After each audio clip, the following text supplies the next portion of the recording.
السلام عليكم ورحمة الله وبركاته. الحمد لله الصلاة والسلام على أشرف المرسلين وعلى آله وصحبه أجمعين أما بعد. പ്രിയമുള്ള മുഅ്മിനീങ്ങൾ, അല്ലാഹു സുബ്ഹാനഹു വ തആല നമ്മുടെ ഇബാദത്തുകളൊക്കെ അല്ലാഹു പരിപൂർണമായ നിലയിൽ സ്വീകരിക്കുമാറാകട്ടെ. നമ്മുടെ പാപങ്ങളൊക്കെ അല്ലാഹു പുറത്തു മാപ്പാക്കി തരുമാറാകട്ടെ. പ്രിയമുള്ള മുഅ്മിനീങ്ങളെ, ഹബീബായ റസൂലുള്ളാഹി സ്വല്ലല്ലാഹു അലൈഹി വസല്ലം തങ്ങൾ സ്വഹാബത്തിനോട് പറയുന്നുണ്ട്. ഒരു ദിവസം സ്വഹാബത്ത് വന്ന് എല്ലാ പരാതികളും പറയുമ്പോൾ സഹാബത്ത് വന്നിങ്ങനെ ഇടയ്ക്കിടയ്ക്ക് വന്ന് റസൂലുള്ളാഹി സ്വല്ലല്ലാഹു അലൈഹി വസല്ലം തങ്ങൾക്ക് വന്നിങ്ങനെ പരാതികൾ പറയും. നബിയെ, ഞങ്ങൾ വല്ലാത്ത ദാരിദ്ര്യത്തിലാ, പ്രശ്നത്തിലാണ്, ഞങ്ങൾക്ക് വല്ലാത്ത ബുദ്ധിമുട്ട്. ഈ ദാരിദ്ര്യം എന്ന് പറയുന്നത് ഒരു നേരം ഭക്ഷണം മുടങ്ങുമ്പോഴല്ല, ഒരു നേരവും രണ്ടു നേരവും ഭക്ഷണം മുടങ്ങുമ്പോഴല്ല, ആഴ്ചകൾ കഴിഞ്ഞു മരണത്തോടടുക്കുന്ന സമയത്താണ് വന്ന് ഹബീബായ തങ്ങൾക്ക് വന്ന് പറയുന്നത്, നബിയേ ഒന്നുമില്ല നബിയേ എന്ന് പറയുന്നത്. അല്ലാതെ ഒന്നും പറയില്ല. നമുക്കാണെങ്കിലോ നമുക്ക് ഒരു നേരത്തെ ഭക്ഷണത്തിലെങ്ങാനും ഒരല്പം കറി കുറഞ്ഞാൽ പോലും നമുക്ക് ബുദ്ധിമുട്ടാണ്. കറിയിൽ ഇച്ചിരി ടേസ്റ്റ് കുറഞ്ഞാലോ സുബ്ഹാനല്ലാഹ്, പിന്നെ പറയേണ്ട ആവശ്യമില്ല. കല്യാണങ്ങൾക്കൊക്കെ പാവപ്പങ്ങള് തന്റെ മകൾക്ക് വേണ്ടിയിട്ട് ഒരുക്കി വെച്ച കല്യാണം, അതിൽ പോയി നല്ലതുപോലെ വയറ് നിറച്ച് ഫുഡ് കഴിച്ചിട്ട് എന്നിട്ട് പറയോ അവൻ കൊള്ളത്തില്ല, ഉപ്പില്ലാത്തയാണ്. അങ്ങനെ നന്ദിയില്ലാത്തവരാ നമ്മള്. അങ്ങനെ പോലും നന്ദിയില്ലാത്തവര് അവിടെ പോയി വയറ് നിറച്ച് ഫുഡ് കഴിച്ചിട്ട് കല്യാണ വീട്ടിൽ പോയി രാവും പകലും എല്ലാം പോയി ഫുഡ് കഴിച്ചിട്ട് പറയും, ഓ കൊള്ളില്ല, ഓ ആരത്, ഉള്ള പൈസ വെറുതെ കളയാന്നുള്ള, ഒരു കാശിനും കൊള്ളത്തില്ല. അൽഹംദുലില്ലാ പറയാൻ പഠിക്കണം. അൽഹംദുലില്ലാ പറയാൻ പഠിക്കണം. അല്ലാഹുവേ, നീ തന്ന അനുഗ്രഹമാണ് ഭക്ഷണം. എന്റെ പ്രിയപ്പെട്ടവരെ, സ്വഹാബത്തിന്റെ ചരിത്രം നമ്മൾ പഠിച്ചു നോക്ക്. അവരെങ്ങനായിരുന്നു? അവർ അള്ളാഹുവിന്റെ പ്രവാചകർ സല്ലല്ലാഹു അലൈഹി വസല്ലമ തങ്ങളുടെ മുന്നിൽ വന്നിട്ട്, നബിയേ ഞങ്ങളുടെ കയ്യിൽ ഒന്നുമില്ല എന്ന് പറയുന്നത് എപ്പോഴാ? മരണത്തോടെടുക്കുന്ന സമയത്താ. ആ സമയത്ത് റസൂലുള്ളാഹി സ്വല്ലല്ലാഹു അലൈഹി വസല്ലമ തങ്ങള് മറ്റുള്ള സ്വഹാബാത്തുകളിൽ നിന്നും എന്തെങ്കിലും ശേഖരിച്ച് അവർക്ക് നൽകും. അങ്ങനെ അവർ രക്ഷപ്പെടും. അത്രത്തോളം കഠിനമായ ദാരിദ്ര്യങ്ങളും ബുദ്ധിമുട്ടുകളും അനുഭവിച്ച സ്വഹാബത്ത് അവരുടേതായ നാവിൽ കൂടി എപ്പോഴും വരും, അൽഹംദുലില്ലാ അൽഹംദുലില്ലാ അൽഹംദുലില്ലാ. നമ്മുടെ നാവിൽ നിന്ന് അൽഹംദുലില്ലാ വരുമോ?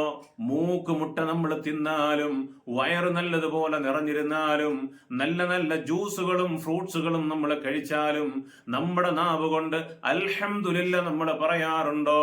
അതുപോലും പറയാത്ത നന്ദിയില്ലാത്തവരാണ് നമ്മൾ. അതുപോലും പറയാത്ത നന്ദിയില്ലാത്തവരാണ്. അല്ലാഹു തആല തന്നിരിക്കുന്ന ഭക്ഷണം നമ്മൾ കഴിക്കുമ്പോൾ ബിസ്മില്ലാഹിർ റഹ്മാനിർ റഹീം, അവിടുന്ന് ആമാശയത്തിലേക്ക് ഭക്ഷണമെത്തി അൽഹംദുലില്ലാ വിശപ്പ് മാറിയാൽ അവിടുന്ന് അൽഹംദുലില്ലാ പറയാൻ നമുക്ക് സാധിക്കണം. എന്റെ പ്രിയപ്പെട്ട ഉമ്മമാര്, സഹോദരിമാര്, നമ്മൾ ശ്രദ്ധിക്ക്. നമ്മുടെ മക്കൾക്ക് പറഞ്ഞു കൊടുക്കണം, മോനെ നീ കഴിക്കാൻ നേരത്തെ വിസ്മി അറിഞ്ഞോ? നീ കഴിക്കാൻ നേരത്തെ കുടിക്കാൻ നേരത്തെ വിസ്മി അറിഞ്ഞോ? അൽഹംദുലില്ലാ പറയണം. ലക്കൽ ഹംദു വലക്കസ് ശുക്ർ, ഭക്ഷണം കഴിക്കുന്നതിന്റെ ഇടയിൽ അവിടുന്ന് പറയണം, ലക്കൽ ഹംദു വലക്കസ് ശുക്ർ, അല്ലാഹ് നിനക്കാണ് സർവസ്തുതിയും, നിനക്കാണ് റബ്ബേ എല്ലാ നന്ദികളും. കാരണം എനിക്ക് ഈ ഭക്ഷണം തന്നു, വെള്ളം തന്നു, എന്റെ വയറ് നിറഞ്ഞു, എനിക്ക് സമാധാനമായി. ഒരു അൽഹംദുലില്ലാ പറയാൻ പോലും നമുക്ക് സാധിക്കില്ല. സ്വഹാബത്തിന്റെ ചരിത്രം എടുത്തു നോക്കണം എന്റെ പ്രിയപ്പെട്ടവരെ. വല്ലാതെ ബുദ്ധിമുട്ടുകളും പ്രയാസങ്ങളും സഹിച്ചവരാണെങ്കിലും അവർ വയറ് പൊത്തി കിടക്കുന്ന സമയത്തും അവർ പറയുന്നത് അൽഹംദുലില്ലാ. ത്വൽഹ റളിയല്ലാഹു തആല അൻഹുവിന്റെ ചരിത്രം പഠിച്ചു നോക്ക്. ത്വൽഹ റളിയല്ലാഹു തആല അൻഹുവിന്റെ ചരിത്രം എന്റെ പ്രിയപ്പെട്ടവരെ ഒന്ന് പഠിച്ചു നോക്ക്. റസൂലുള്ളാഹി സ്വല്ലല്ലാഹു അലൈഹി വസല്ലമ തങ്ങള് ഒരു അതിഥിയെ പറഞ്ഞയക്കുകയാണ്. അതിഥി സൽക്കാരത്തിൽ ഏറ്റവും മുൻപന്തിയിലുള്ളവരാണ് സ്വഹാബത്ത്. നമ്മളെ പോലല്ല. നമ്മുടെ വീട്ടിൽ ആൾക്കാർ വരുന്നത് നമുക്ക് ഇഷ്ടമല്ല. അവർക്കൊരു ഗ്ലാസ് വെള്ളം കൊടുത്താൽ പെട്ടെന്ന് തന്നെ അവിടുന്ന് പറഞ്ഞു വിടണമെന്നാണ് നമ്മുടെ ആഗ്രഹം. നമ്മുടെ വീട്ടിലേക്ക് മറ്റുള്ളവർ കടന്നു വരുന്നത് ഒരിക്കലും നമുക്ക് ഇഷ്ടമേ അല്ല. എന്നാൽ മുഅ്മിനായ മനുഷ്യന്റെ ഏറ്റവും നല്ല സ്വഭാവം എന്ന് പറയുന്നത് അതിഥി സൽക്കാരം ധാരാളം താല്പര്യപ്പെടുന്നവരായിരുന്നു. അള്ളാഹുവിൽ നിന്ന് റഹ്മത്ത് അനുഗ്രഹം, അള്ളാഹുവിന്റെ അനുഗ്രഹം, അള്ളാഹുവിന്റെ റഹ്മത്ത് ഇറങ്ങുന്ന ഏറ്റവും വലിയൊരു കർമ്മമാണോ അതിഥി സൽക്കാരം എന്ന് പറയുന്നത്. അതുകൊണ്ടാണ് ഒരിക്കൽ മഹാനായ ഒരു സ്വഹാബി ഈ ഖബറാളികളുടെ ഇടയിൽ കൂടി കടന്നു പോകുമ്പോ ഒരു ഖബറിൽ നിന്ന് വല്ലാത്ത ശബ്ദം കേൾക്കുകയുണ്ടായി. മഹാനായ ഉവൈസ് റളിയല്ലാഹു തആല അൻഹു ഖബറാളികൾക്കിടയിൽ കൂടി കടന്നു പോവുകയാണ്. ഉമർ ബിൻ ഖത്താബ് റളിയല്ലാഹു തആല അൻഹുവിന്റെ ഭരണകാലമാണ്. ആ സമയത്ത് ആ ഖബറിൽ നിന്നൊരു ശബ്ദം കേട്ടു, വല്ലാത്ത ഒച്ച കേട്ടു, അട്ടഹാസം കേട്ടു.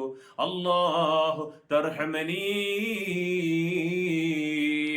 അല്ലാഹുവേ എനിക്ക് നീ റഹ്മത്ത് ചൊരി റഹ്മാനെ എന്ന് പറഞ്ഞുകൊണ്ടൊരു ശബ്ദം കേട്ടപ്പോ അവിടുന്ന് മഹാനായ ഉമർ ബിൻ ഖത്താബ് റളിയല്ലാഹു തആല അൻഹുവിന്റെ മുന്നിലേക്ക് ഉവൈസ് റളിയല്ലാഹു തആല അൻഹു ഓടിച്ചെന്നുകൊണ്ട് പറഞ്ഞു, ഓ അമീറുൽ മുഅ്മിനീൻ, ഞാൻ ഖബറാളികളുടെ ഭാഗത്തുകൂടി നടന്നു പോയപ്പോ ഞാനൊരു ശബ്ദം കേട്ടുപോയി. ഞാനൊരു ശബ്ദം കേട്ടു. എന്താ ശബ്ദം? അല്ലാഹ് തർഹമനീ തർഹമനീ, എനിക്ക് നീ റഹ്മത്ത് ചൊരിയണേ അല്ലാ, എന്നോട് കൃപ ചൊരിയണേ അല്ലാ എന്ന് പറഞ്ഞുകൊണ്ട് ഖബറിൽ നിന്നൊരു ശബ്ദം കേൾക്കുകയാണ് ഉണ്ടായത്. നമ്മൾ ആരെങ്കിലും ഖബറിന്റെ അടുക്കൽ പോയിട്ട് ഇന്നേ വരെ ശബ്ദം കേട്ടിട്ടുണ്ടോ? ആ ഖബർ കണ്ടാ നമുക്ക് ഭയമുണ്ടോ? ആ ഖബർ കണ്ടിട്ട് നാളെ ഞാൻ ഇവിടെ വന്ന് കിടക്കേണ്ടവനാണെന്ന് ചിന്തയുണ്ടോ? ആർക്കും ഒരു പേടിയില്ലല്ലോ. ഖബറിന്റെ അടുക്കൽ കൂടി കടന്നു പോകുമ്പോ പോലും മൊബൈലും വിളിച്ചുകൊണ്ട് പൊട്ടിച്ചിരിച്ചുകൊണ്ടല്ലേ നമ്മൾ കടന്നു പോകുന്നത്. ആ മൊബൈലും വിളിച്ചുകൊണ്ട് പൊട്ടിച്ചിരിച്ചുകൊണ്ട് ഖബറാളികളുടെ ഇടയിൽ കൂടി കടന്നു പോകുമ്പോ ഇന്നലെ വരെ നമ്മളെ പോലെ ചിരിച്ചവരായിരുന്നു ഇന്ന് ഈ ഖബറിന്റെ അടിയിൽ മണ്ണോട് ചേർന്ന് കിടക്കുന്നത്. ആ ഖബറിന്റെ അവസ്ഥ എന്താണെന്ന് എന്റെ പ്രിയപ്പെട്ടവരെ നമുക്കറിയില്ല. ആ ഖബറിൽ നിന്നുള്ള ശബ്ദം കേട്ടപ്പോ മഹാനായ ഉവൈസ് റളിയല്ലാഹു തആല അൻഹു ഉമർ ബിൻ ഖത്താബ് റളിയല്ലാഹു തആല അൻഹുവിനോട് ചോദിക്കുകയാണ്, എന്തേ ഉമറേ, ആ ഖബറിൽ നിന്നൊരു ശബ്ദം കേട്ടല്ലോ. സ്വഹാബത്ത് മുഴുവനും ഓടിക്കൂടി. ഉമർ ബിൻ ഖത്താബ് റളിയല്ലാഹു അൻഹു വന്നു. ആ ഖബറിൽ കിടക്കുന്ന ആളിന്റെ അഹിലുകാരാണ്. ഒരു ചെറുപ്പക്കാരൻ വന്നു. എന്നിട്ട് പറയാണ്, ആ കിടക്കുന്നത് എന്റെ വാപ്പയാണ്. ഞാൻ ചരിത്രം ചുരുക്കി പറയാണ്, എന്റെ വാപ്പയാണ് ആ ഖബറിൽ കിടക്കുന്നത്. എന്തേ സംഭവിച്ചത്? അപ്പോ മഹാനായ ഉമർ ബിൻ ഖത്താബ് റളിയല്ലാഹു തആല അൻഹു ചോദിച്ചു, നിന്റെ വാപ്പ എന്തൊക്കെയാണ് ഇവിടെ ചെയ്തു വെച്ചിരുന്നത്? എന്താണ് അദ്ദേഹത്തിന്റെ സ്വഭാവം? എങ്ങനെയായിരുന്നു അവരുടെ പെരുമാറ്റം? അവർ നിസ്കരിക്കുന്നവരായിരുന്നോ? അള്ളാഹുവിനെ ഇഷ്ടപ്പെടുന്നവരായിരുന്നോ?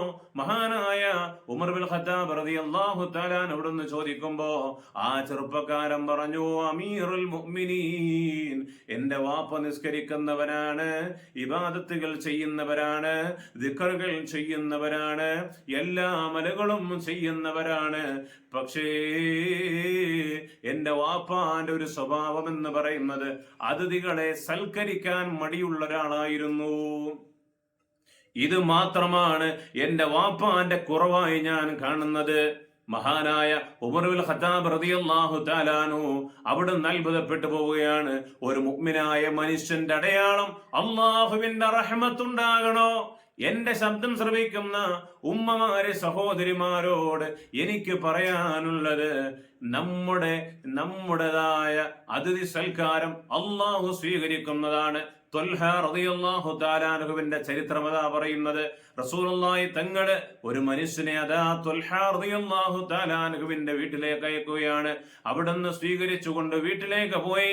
ഭാര്യ പറഞ്ഞു, ത്വൽഹ റളിയല്ലാഹു അൻഹുവിനോട് പറഞ്ഞു, നമ്മുടെ മക്കൾക്കും നമുക്കും കഴിക്കാൻ മാത്രം അത്രയും കൂടി ഭക്ഷണം നമ്മുടെ കയ്യിലില്ലല്ലോ, എങ്കിലും റസൂലുള്ളാഹി സ്വല്ലല്ലാഹു അലൈഹി വസല്ലമ തങ്ങൾ അയച്ചൊരു അതിഥിയല്ലേ, അദ്ദേഹത്തെ സ്വീകരിക്കേണ്ടത് നമ്മുടെ കടമയാണെന്ന് ത്വൽഹ റളിയല്ലാഹു തആല അൻഹു പറയാണ്.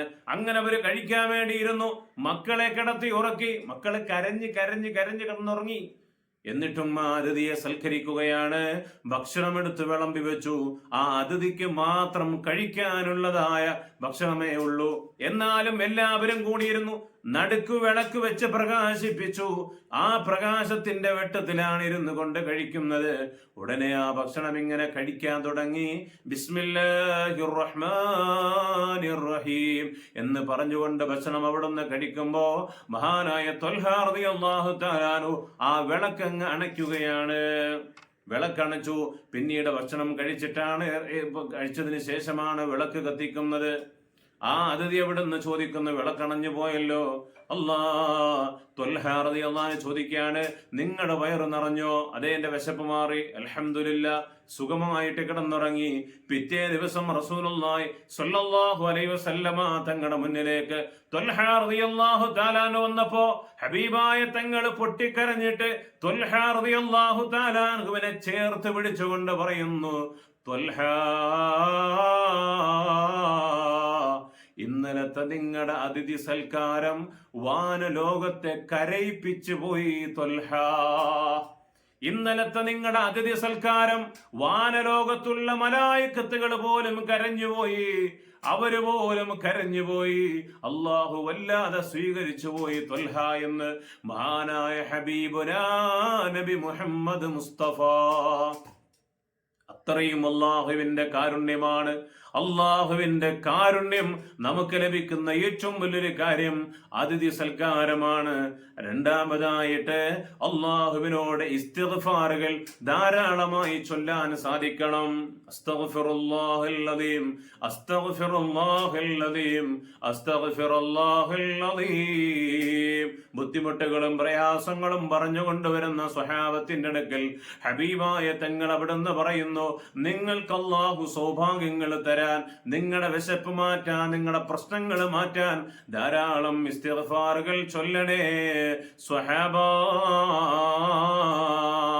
ഒരു തെറ്റുപോലും ചെയ്യാതെ സ്വഹാബത്തിന്റെ അടുക്കലേക്ക് അസ്തഗ്ഫിറുല്ലാഹൽ അദീം എന്ന് ചൊല്ലാനാണ് ഹബീബായ നബി മുഹമ്മദ് മുസ്തഫ സല്ലല്ലാഹു അലൈഹി വസല്ലമ തങ്ങൾ പറഞ്ഞു കൊടുക്കുന്നത്. അതാണ് നമ്മുടെ ജീവിതത്തിൽ പകർത്തേണ്ടത്. ഖൈറുണ്ടാകാൻ, ബർക്കത്തുണ്ടാകാൻ, ആയുസ് വർദ്ധിക്കാൻ, ആഫിയത്തുണ്ടാകാൻ, രോഗങ്ങളിൽ നിന്ന് രക്ഷപ്പെടാൻ അസ്തഗ്ഫിറുല്ലാഹൽ അദീം ലാ ഇലാഹ ഇല്ലാ അന്ത സുബ്ഹാനക ഇന്നി കുന്തു മിനൽ ളാലിമീൻ. അസ്തഗ്ഫിറുല്ലാഹൽ അദീം, അസ്തഗ്ഫിറുല്ലാഹൽ അദീം, അസ്തഗ്ഫിറുല്ലാഹൽ അദീം. ഈ ദിക്ർ ധാരാളമായി ചൊല്ലിക്കോ.